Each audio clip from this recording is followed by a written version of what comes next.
Hello, welcome to UPSC MPSC hub official YouTube channel. आपण part 1 weekly current affairs video हा बघितला असेल. हा त्याच व्हिडिओचा पार्ट 2 आहे, ज्याच्यामध्ये आपण पॉलिटी आणि सिग्निफिकंट इंटरनॅशनल रिलेशन्स हे कव्हर केलं आहे. तर चला स्टार्ट करूया. लडाखचा आपण पूर्ण इश्यू समजून घेऊया. फर्स्ट, या वीकमध्ये लडाखमध्ये व्हायलन्स झाला, ज्याच्यामध्ये अराउंड 35 डेजचा फास्ट झाला होता. आणि त्याच्यानंतर एक व्हायलन्स प्रोटेस्ट, ज्याच्यामध्ये गव्हर्नमेंट बिल्डिंग्स आणि बीजेपीचं जे तिथलं ऑफिस आहे त्यांना टार्गेट करण्यात आलं होतं. आणि इथे 4 लोकांची डेथ देखील झाली, अराउंड 35+ लोक इंजर्ड. तर हा प्रोटेस्ट कशासाठी झाला आणि हा फास्ट कशासाठी सुरू होता? तर लडाखमध्ये 2019 मध्ये जसं आपल्याला माहिती आहे, जम्मू अँड काश्मीरचं बायफर्केशन करण्यात आलं. जम्मू अँड काश्मीरला युनियन टेरिटरी बनवण्यात आलं विथ लेजिस्लेचर. त्यांना म्हणजे त्यांचं एक लेजिस्लेचर देण्यात आलं की जिथे त्यांचे रिप्रेझेंटेटिव्ह जाते. आणि युनियन टेरिटरी लडाखला विदाऊट लेजिस्लेचर आपण एक युटी बनवलं. ठीक आहे, लेजिस्लेचर तिथे. तर स्टेटहुडची डिमांड करण्यासाठी हा प्रोटेस्ट सुरू झाला होता. याच्यामध्ये पहिले फास्टिंग आणि हे होतं, आणि याचे हेड होते वांगचुक, ज्यांनी इंडियासाठी भरपूरसे पेटंट आणि एक क्लायमेट ऍक्टिव्हिस्ट आहेत, ते पेटंट पण जिंकले आहे. आणि त्यांच्यावर इन्स्पायर होऊन आपण 3 इडियट्स ही मूवी बघितली असेल. ते त्यांच्याच लाईफवरती इन्स्पायर्ड होऊन तो रोल, रँचोचा रोल क्रिएट केला होता. तर या प्रोटेस्टची डिमांड काय आहे? या प्रोटेस्टची डिमांड आहे की लडाखला आहे ना, जी लडाख सध्या युनियन टेरिटरी आहे, लडाख जी सध्या युनियन टेरिटरी आहे, त्याला स्टेट म्हणजे राज्याचा दर्जा देण्यात यावा. त्याच्यानंतर आणि यांना 6th शेड्यूलचं स्टेटस देण्यात यावं. आता 6th शेड्यूल काय आहे? तर आर्टिकल 244 मध्ये 6th शेड्यूल मध्ये येणाऱ्या स्टेट्स सध्या ज्या आहेत, आसाम, मेघालय, त्रिपुरा आणि मिझोराम, ह्या 4 स्टेट्सला 6th शेड्यूलचं स्टेटस आहे. आणि हे ट्रायबल स्टेट्स आहेत, तर यांना 6th शेड्यूलचं स्टेटस देण्यात येते. आणि इथं ऑटोनॉमस डिस्ट्रिक्ट काउन्सिल क्रिएट करतात, ज्याच्या थ्रू ते व्हेरायटी ऑफ लॉज आणि सिव्हिल सोसायटीला हे करण्यासाठी रूल्स आणि लॉज क्रिएट करू शकतात. लडाखची डिमांड अशी आहे की आम्हाला स्टेटहुड द्या आणि 6th शेड्यूलचं स्टेटस सुद्धा द्या. लडाखमध्ये सुद्धा 90+% पॉप्युलेशन ही जी आहे ही ट्रायबल आहे. ठीक आहे. याच्या रिलेटेड इंडियन गव्हर्नमेंट, होम मिनिस्ट्रीची आणि लडाखचे जे ऑर्गनायझेशन्स आहेत जे प्रोटेस्ट करत आहेत, त्यांची मागे नेगोशिएशन टॉक्स पण झाले होते. पण सेंट्रल गव्हर्नमेंटनी हे स्टेटस देण्यापासून नकारलं होतं. रिझन काय दिलं जाते? तर रिझन असं दिलं जाते की पहिले आहे, लडाख बॉर्डरिंग स्टेट आहे चायनासोबत. तर नॅशनल सिक्युरिटीचा इश्यू इथे वरती येतो. ठीक आहे. सेकंड आहे की हा जो क्रायटेरिया आहे 6th शेड्यूलचा, हा फक्त नॉर्थ ईस्ट राज्यांसाठी क्रिएट करण्यात आला होता. असं जर एक प्रेसिडेंट सेट झाला की ट्रायबल रिजन्सला 6th शेड्यूलचा स्टेटस दिला, तर कंट्रीमधून वेगवेगळ्या ठिकाणून भरपूरशा अशा डिमांड्स येत जातील आणि प्रॉब्लेम्स अजून इन्क्रीज होतील, कमी होण्याच्या ऐवजी. गव्हर्नमेंटने इथे हे ऑफर केलं आहे की 6th शेड्यूल न देता लँड, जॉब्स आणि कल्चरल आयडेंटिटी प्रोटेक्ट करण्यासाठी बाकी आम्ही तुम्हाला प्रोव्हिजन्स देऊ की तिथले लँड, तिथलं जॉब्स आणि तिथली कल्चरल आयडेंटिटी हार्म नाही झाली पाहिजे. याच्यासाठी गव्हर्नमेंटने कमिट केलं होतं, पण ते अजून एक्सेप्ट करण्यात आलं नाही आहे. याच्यामध्ये पुढे प्रोसेस काय झाली? तर या प्रोटेस्टमध्ये जे डेथ झाली लोकांची, तर असं तिथल्या पोलिसने सांगितण्यात, इन्व्हेस्टिगेशन नंतर सांगितण्यात आलं की इन्स्टिगेटिव्ह म्हणजे भडकाऊ भाषण जे आहे ते सोनम वांगचुक यांनी केलं होतं. आणि मग त्यांना नॅशनल सिक्युरिटी ऍक्ट याच्या अंडरमध्ये, की देशाच्या अगेन्स्ट तुम्ही भडकाऊ भाषण देऊन प्रोटेस्ट आणि अशांतता पसरवत आहे, या कायद्याअंतर्गत त्यांना अरेस्ट करण्यात आली आणि त्यांना लेहमधून जोधपूरला शिफ्ट करण्यात आलं. ठीक आहे. त्याच्यासोबतच सोनम वांगचुक यांचं जे एक NGO होता, student education and cultural movement of Ladakh, Sonam Wangchuk यांनी फॉर्म केला आहे. त्यांचा FCRA लायसन्स पण रिवोक करण्यात आला आणि याच्यावरती CBI एन्क्वायरी सुद्धा चालू आहे. आता हे स्टेप्स राईट आहे का रॉंग, तर याचं जोपर्यंत एन्क्वायरी रिझल्ट येत नाही, तोपर्यंत याच्यावरती आपण कमेंट करणं डिफिकल्ट आहे. कारण की खूप सारी इन्फॉर्मेशन जी आहे ती न्यूज मीडियामध्ये नाही आहे. तर अशा बाबतीमध्ये ओपिनियन फॉर्म करताना थोडं लक्ष दिलं पाहिजे स्टुडंट्सनी, की पूर्णपणे बरोबर आहे, पूर्णपणे चूक आहे. याच्यापेक्षा की इन्व्हेस्टिगेशन जोपर्यंत होत नाही आणि फेअर आणि ट्रान्सपरंट इन्व्हेस्टिगेशनची मागणी इथं झाली पाहिजे. इन्व्हेस्टिगेशनची मागणी झाली पाहिजे. ठीक आहे. आणि एक असं पण आपण हे करू शकतो की हा प्रोटेस्ट अजून सेन्सिटिव्हली हँडल केला जाऊ शकत होता. ही एक इम्प्रूव्हमेंट आपण सजेस्ट करू शकतो. फॉर एक्झाम्पल, पर्टिक्युलरली जर इंटरव्ह्यूमध्ये याच्याशी रिलेटेड काही क्वेश्चन आला, तर तुम्ही हा वे फॉरवर्ड सांगू शकता. तर चालेल, तुम्हाला समजलं असेल लडाखमध्ये प्रोटेस्ट झाले, ते व्हायलेंट टर्न झाले, त्यांची डिमांड काय होती, सेंटरचा स्टँड काय होता आणि व्हायलेंट प्रोटेस्ट नंतर गव्हर्नमेंटने काय ऍक्शन घेतली, हे सगळं आपण या न्यूजमधनं कव्हर केलं. पुढे प्रोसेस आपण मल्टिपल याच्यामध्ये कव्हर करतच राहू. चालेल, मग आता आपण इंटरनॅशनल रिलेशन्सकडे शिफ्ट होऊया. तर याच्यामध्ये या वीकमध्ये युनायटेड नेशन हा जो वीक होता, 22 सप्टेंबर नंतर युनायटेड नेशन जनरल असेंब्ली होती. इथे मल्टिपल जे लीडर्स आहेत त्यांनी स्पीचेस दिल्या. इंडियाकडनं PM नरेंद्र मोदी नाही, फॉरेन मिनिस्टर S जयशंकर यांनी इथे स्पीच दिली. पण सगळ्यात महत्त्वाचा जो UNGA मध्ये मुद्दा चालला, तो म्हणजे डोनाल्ड ट्रम्प यांची प्रेसिडेंट बनल्यानंतरच्या फर्स्ट स्पीचचा आणि पॅलेस्टाईनच्या इश्यूचा. ठीक आहे. जे वर्ल्ड लीडर्स आहेत मल्टिपल कंट्रीजचे, जसं की हे कॅनडा, ब्रिटन, ऑस्ट्रेलिया, पोर्तुगल यांनी सगळ्यांनी पॅलेस्टाईन याला रिकॉग्नाइज केलं, म्हणजे एक देश म्हणून त्यांचं रिकॉग्निशन केलं. आणि फ्रान्स आणि बाकी स्टेट्सनी सुद्धा त्यांना रिकॉग्नाइज केलं. ठीक आहे. आणि बट युरोप मधली काही देश जसे की जर्मनी, इटली यांनी पॅलेस्टाईनला रिकॉग्नाइज नाही केलं. ठीक आहे. तर जे इस्रायलचा ऑफेन्सिव्ह चालू आहे गाझा स्ट्रीपमध्ये, त्याच्यामुळे 50,000 अराउंड 60,000 प्लस लाईव्ह आतापर्यंत डेड झालेले आहेत. त्याच्यामध्ये 2/3 हे चिल्ड्रन आहेत. तर याला कुठेतरी सिम्बॉलिकली प्रोटेस्ट करण्यासाठी या कंट्रीजने पॅलेस्टाईनला रिकॉग्नाइज केलं आहे आणि 2 स्टेट सोल्युशन प्रपोज केलं आहे. इंडियाचाही स्टँड सेमच आहे, पण इंडियाने आता सध्या कुठली ॲक्शन घेतलेली नाही आहे. 2 स्टेट सोल्युशन काय म्हणते, तर एक इस्रायली लोकांसाठी इस्रायल आणि बाकी लोकांसाठी पॅलेस्टाईन, जे तिथे अरेबिक लोक आहेत त्यांच्यासाठी पॅलेस्टाईन, फिलिस्तिनी लोक आहेत त्यांच्यासाठी, हे दोन्ही जवळजवळ एक्झिस्ट करतील आणि पीसफुली राहतील. याला 2 स्टेट सोल्युशन म्हणण्यात आलं आहे. ठीक आहे. याला सपोर्ट होता. आता मग काय त्याच्यावरती काय करण्यात आले, तर डोनाल्ड ट्रम्प यांचा इस्रायलला फुल सपोर्ट आहे. तो काय आहे आपण एखाद्या लेक्चरमध्ये याच्यावरती डिस्कशन करूच. पण डोनाल्ड ट्रम्पने जे वेस्टर्न पॉवर जसे की युके, फ्रान्स, कॅनडा यांना आहे ना सांगितलं की हे एक रिवॉर्ड होऊ शकते हमाससाठी. पॅलेस्टाईनला रिकग्नाइज केलं तर हे हमाससाठी आहे, कारण की इस्रायलला पूर्णपणे सपोर्ट आहे. आणि या स्पीचमध्ये ट्रम्पनी भरपूरसे स्टेटमेंट केले, की जसं की ट्रम्पनी परत वॉर्न केलं रशियाला, की जर रशियाने युक्रेन वर थांबवलं नाही तर त्याच्यावरती सँक्शन्स हे केले येतील. त्याच्यानंतर युरोपला युक्रेनला हेल्प करण्यासाठी परत पुश केलं. त्यानंतर इंडियाला आणि चायनाला आणि इव्हन नेटोजला त्यांनी हेही म्हटलं, की तुम्ही जे ऑइल रशियाकडनं घेता तेच युक्रेनवर फंड करत आहे म्हणून. तर UNGA मध्ये हे झालं. त्यासोबत UNGAच्या साईडलाईनमध्ये एस जयशंकर यांची जी स्टेटमेंट आलं त्याच्यामध्ये त्यांनी सांगितलं, की ही जी अनसर्टनिटी वगैरे सगळं सध्या सुरू आहे, रशिया युक्रेन वॉर चालू आहे, हमास वर्सेस इस्रायलचा जो गाझामध्ये वॉर चालू आहे आणि ट्रम्पचे जे टॅरिफ आणि बाकी मेजर्स आहेत, याच्यामुळे आहे ना पीस थ्रेटन होत आहे, डेव्हलपमेंट हॅम्पर होते. आणि याच्यात सगळ्यात जास्त इम्पॅक्ट जर कोणावर पडतोय तर तो ग्लोबल साऊथवरती पडतोय. कशामध्ये, तर energy prices, food prices, fertiliser security harm होत आहे. हे सगळं जे ग्लोबल साऊथच्या कंट्रीज आहेत ह्या सगळ्या गोष्टी इम्पोर्ट करण्यावरती डिपेंडंट असतात. आणि या सगळ्या क्रायसिसमुळे यांची कॉस्ट, यांचे जे भाव आहे तो खूप वाढला आहे. आणि पीस नसल्यामुळे ग्लोबल साऊथला याचा खूप जास्त इम्पॅक्ट होतोय. एस जयशंकर यांनी कॉन्फ्लिक्ट सिच्युएशनमध्ये ज्या कंट्रीज दोन्ही साईडला एंगेज करू शकतात, जसं की इंडिया, युक्रेन आणि रशिया दोघांची एंगेज करतो, तर त्यांना एनकरेज केलं आहे की तुम्ही समोर येऊन डिप्लोमसीने याच्यावरती सोल्युशन काढायला हवं. त्याचसोबत टेररिझम हा एक वर्ल्ड थ्रेट आहे आणि त्याच्या अगेन्स्ट झिरो टॉलरन्स दाखवण्यात यावा, हे पण हायलाईट केलं. ठीक आहे.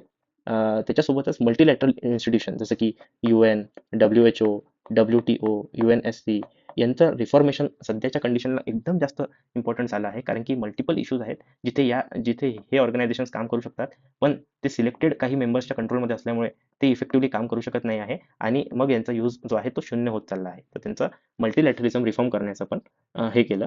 आणि त्याचसोबत जे H1B विजावरती ट्रम्प यांचं जे नवीन रूल आले, ऑस्ट्रेलियामध्ये इंडियन्स आणि आयर्लंडमध्ये इंडियन्सवरती जे अटॅक झाले होते, त्याच्यामुळे एका स्टेटमेंटमध्ये एस जयशंकर यांनी हेही हायलाईट केलं, की जी जगाची वर्कफोर्सची डिमांड आहे, ठीक आहे, आणि या कंट्रीजमध्ये पण जी वर्कफोर्सची डिमांड आहे ती ते स्वतः फुलफिल करू शकत नाही. म्हणून स्किल्ड लेबरची मोबिलिटी ठेवणे खूप जरुरी आहे. नॅरो इंटरेस्टसाठी हे खाली जाता येत कामा नये. नॅरो पॉलिटिकल इंटरेस्टसाठी हा मुद्दा साईडलाईन होता कामा नये, हे यांनी एस जयशंकर यांनी हायलाईट केलं. चालेल. तर याच्यासोबत आपण बघितलं UNGA मध्ये काय झालं, आणि UNGAच्या साईडलाईनमध्ये जी G20 मीटिंग झाली तिथे इंडियाचं रिप्रेझेंटेशन करताना एस जयशंकर फॉरेन मिनिस्टर यांनी काय स्टेटमेंट केले हे आपण समजून घेतले. आता काल परवाची जी न्यूज आहे ती इंटरनॅशनल रिलेशन्स आणि इंटरनॅशनल इकॉनॉमीबद्दल खूप इम्पॉर्टंट आहे. डोनाल्ड ट्रम्प जे यूएसचे प्रेसिडेंट आहे त्यांनी 100% टॅरिफ इम्पोर्ट केले आहे. कशावरती? पेटेंटेड आणि ब्रँडेड फार्मा प्रोडक्ट्सवरती. इथे जे 100% टॅरिफ आहे हे section 232 of trade expansion act of 1962 याच्याद्वारे केले आहे. कारण की हे पॉवर देते तिथल्या प्रेसिडेंटला नॅशनल सिक्युरिटीच्या अंडरमध्ये. आता हे टॅरिफ केव्हापासून, तर October 1 पासून ब्रँडेड आणि पेटेंटेड फार्मास्युटिकल प्रोडक्टवरती हे अप्लाय होतील. अनलेस ती कंपनी जर एखादा मॅन्युफॅक्चरिंग प्लांट किंवा ती हे एखादी तिचं फॅक्टरी US मध्ये लावेल तर त्यांना हे टॅरिफ अप्लाय होणार नाही. तर आपण समजून घेऊया आता याचा काय इम्पॅक्ट होणार आहे. एक बॉडी आहे Delhi based global trade research initiative.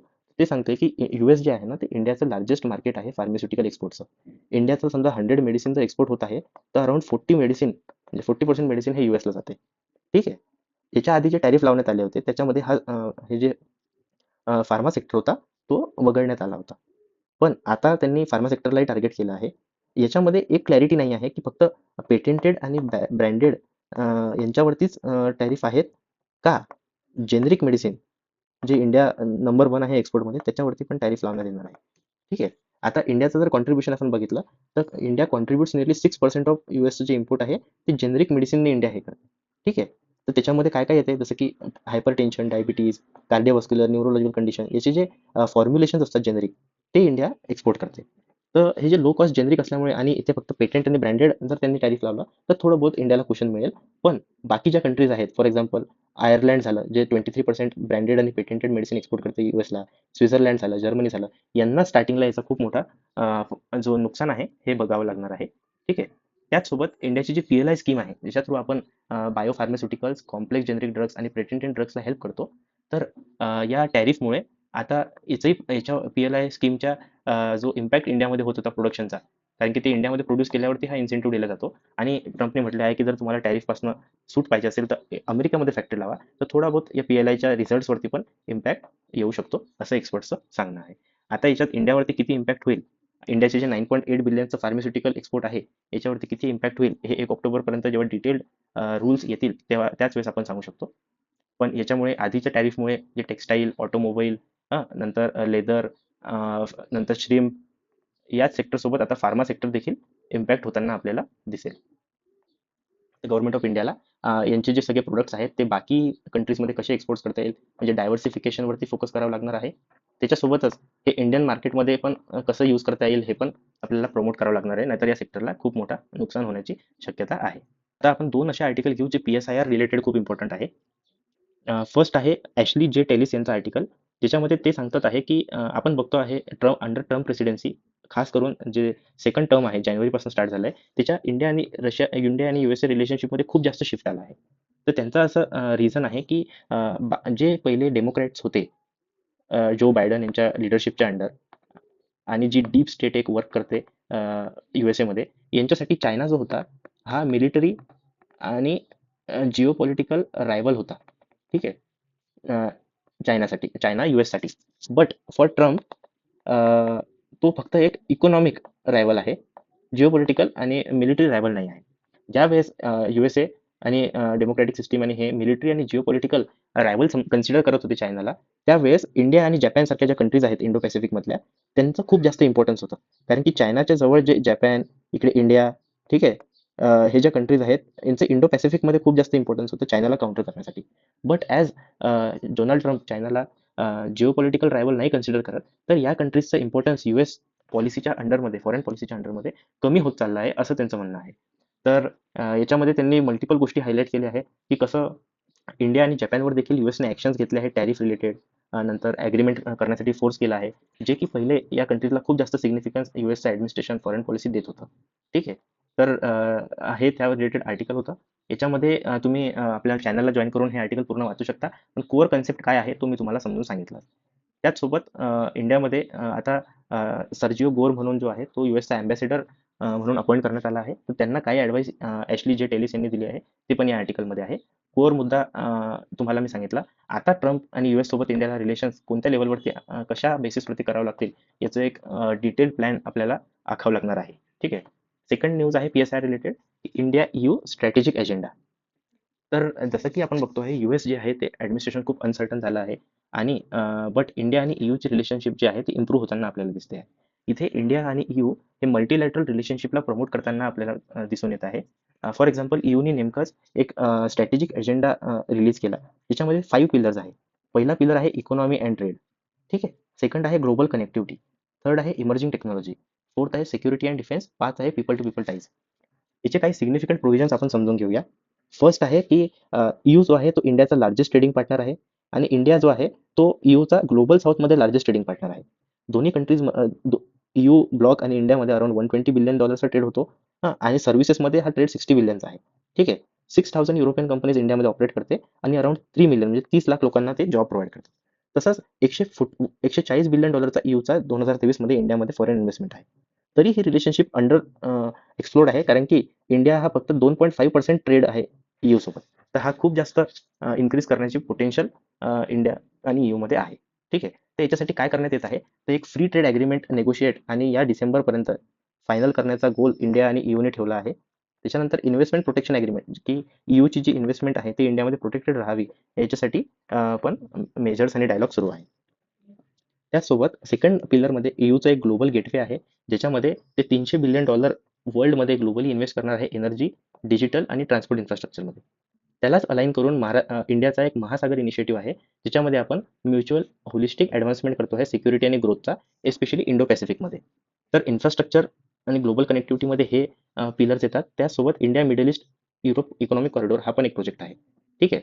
त्याचसोबत ईयूचा एक एजेंडावरती अजून एक प्रोजेक्ट आहे, EU Africa India digital corridor. ठीक आहे. याच्यामध्ये आपल्याला समजते की कसे इन्फ्रास्ट्रक्चर प्रोजेक्टमध्ये आपण दोन्ही ईयू ब्लॉक आणि इंडिया हे कोलॅबोरेट करतो आहोत. एक ग्रीन शिपिंग कॉरिडोर क्रिएट करण्याचा देखील प्लॅन आहे.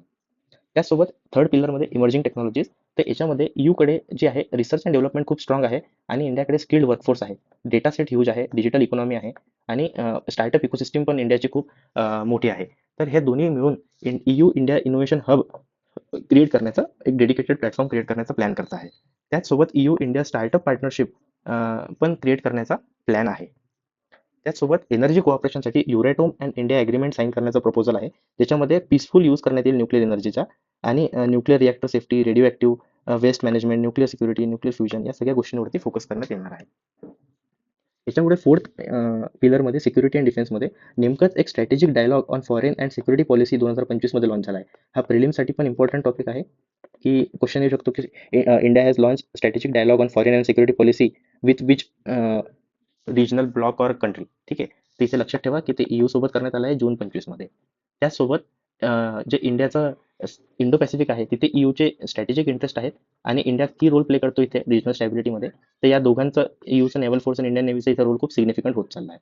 त्याचसोबत दोन्ही countries terror terror financing, terror activities, online propaganda, security risk याच्या अगेन्स्ट काम करण्यासाठी joint project, capacity building exercises हे सध्या करत आहे.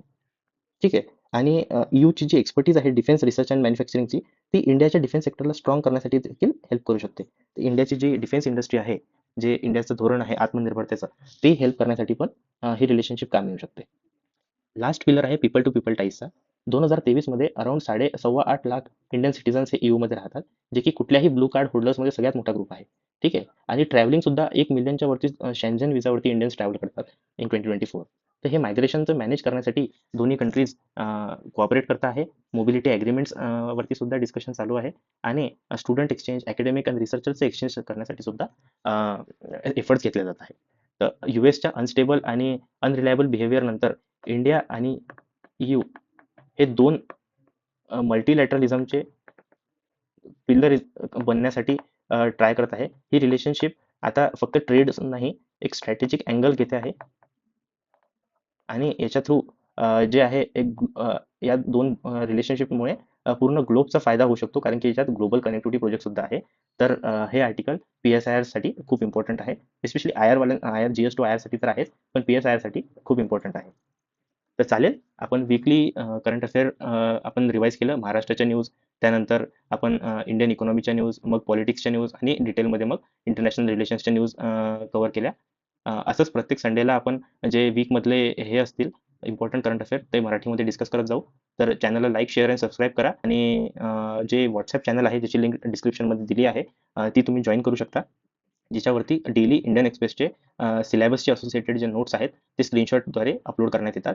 जर काहीही डाऊट असेल तर तुम्ही कमेंट सेक्शनमध्ये विचारू शकता आणि तुम्हाला जर कनेक्ट करायचं असेल UPSC MPSC हब सोबत, तर या नंबरवर 9371157711 या नंबरवरती तुम्ही कनेक्ट करू शकता. हाय मेसेज करा, तुम्हाला लगेच रिस्पॉन्स मिळेल. चालेल. तर UPSC MPSC हब या यूट्यूब चॅनलला लाईक, शेअर आणि सबस्क्राईब करा. तुमचे काही डाऊट्स असतील तर ते कमेंट सेक्शनमध्ये विचारून